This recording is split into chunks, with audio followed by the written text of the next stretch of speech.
One of the things that I found very positive in the National Health Service was the equity of care that they were able to deliver, and the uniformity of care. A lot of emphasis on communication, of course, a lot of higher technology as well that is being used, and also then research and ethics. In my 12 years in the United Kingdom, thoughts have always gone back to homeland, which is India, and thoughts have always been about how much of joint working we could do and how both systems, especially in healthcare, could contribute towards to each other in a positive manner. And I'm extremely delighted to note Living Bridge initiative by Prime Minister Modi.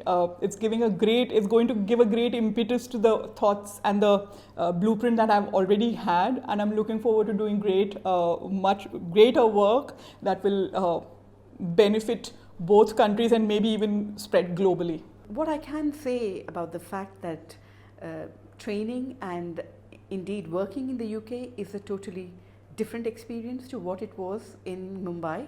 It does make a big difference in how you think of medicine, how you talk to patients, how you interact with different people. Having come here, I have set up a clinical trials research unit, and that itself has made a big difference to a large number of patients with haemophilia. So I think research is not necessarily for the commercial companies, it is also to the benefit of patients.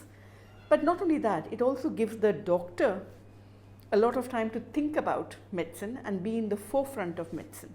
And that's what this is all about. And therefore, I do believe that the interaction between the UK and India is so important and that we can learn a lot from both sides.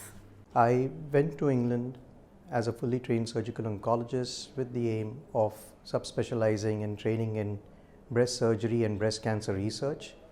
I got a chance to see how a highly specialized unit works. The thing which really struck me was that there were a very small group of people at that point in time, and they had lots of other support staff. And unlike many units where we would write down the notes, here all our notes used to be typed. We had our own record system which was established within the unit, and whenever we wanted to do any research, all we had to do is just walk down the corridor to the statistician's office, tell them the sort of research we wanted to do, the idea, and the data would just spring up because they had data stored over 30 years. I went on from the guy's breast unit to the ICRF and undertook lab research. And here I had a chance of seeing how basic cancer research is undertaken. And I was able to use this very effectively when I came back. I've started many research projects. I now look after the registry program in Mumbai for the Indian Cancer Society. And I've just taken over the editorship of the Indian Journal of Cancer.